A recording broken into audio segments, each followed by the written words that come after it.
Anya sat cross-legged on the floor of a dusty storage room beneath the library's east wing, her laptop humming in the low light, surrounded by a nest of half-crumpled papers. Elias paced restlessly behind her. "You don't understand," Anya muttered, not looking up from her screen. Her fingers danced over the keyboard. "I've seen this before." "You never answered my question," Elias said, pacing the storage room again, his voice edged with tension. "What did you mean about seeing this coming?" Anya didn't look up from her laptop. "It's not about seeing. It's about listening. To the rhythm." "That's not an answer," he muttered.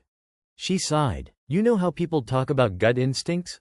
That feeling when something's just off?" "Yeah, usually right before something explodes."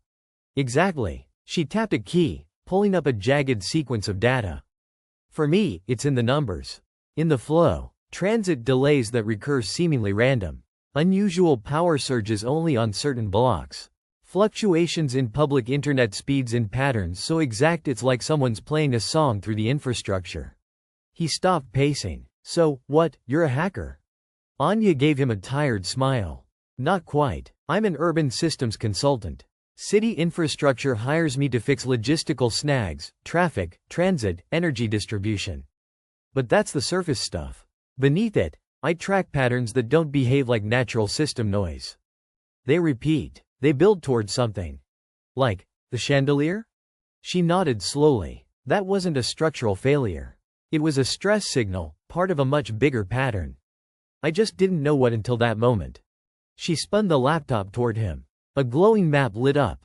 The eastern seaboard webbed with lines, each radiating from 7 pulsing nodes. "This is what I've been chasing. The fracture loop." Elias crouched down beside her, frowning. "That thing conspiracy nerds talk about? Some kind of psychic architecture?"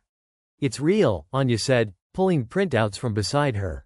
"Each node here isn't a location, it's a person. A human anchor. They stabilize key aspects of the system. Emotional equilibrium, digital resonance, urban flow. Their existence keeps everything from spiraling." "And you're one of them?" Elias asked. She hesitated. "I'm not sure. I thought I just had a weird knack for noticing patterns no one else could see. But all the data, everything, started pointing to me, and the system was reacting to my movements. Like I'm part of it." Elias rubbed his jaw. "Okay, I get why you're involved. But me?" He stepped back, gesturing at himself.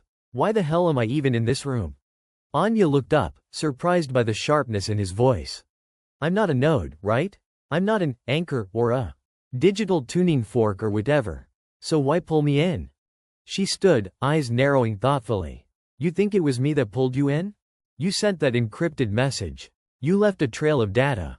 I followed it because I thought someone needed help.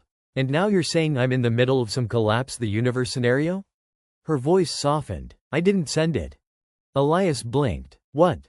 "I didn't send you anything," she said. "If something reached out to you, it wasn't me." He stared at her. "So you're saying the system wanted me here?" Anya gave a slow nod. "Or needed you. Which means it's not just reacting to me anymore. You're part of it now. Maybe you always were." Elias sat back on the floor, running both hands through his hair. "So what, now I'm some kind of chosen helper? Is this fate? Destiny?" "No," Anya said quickly.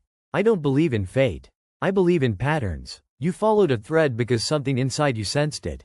That's not fate. That's alignment. And what happens if I just walk away?" Anya met his eyes, steady and without drama.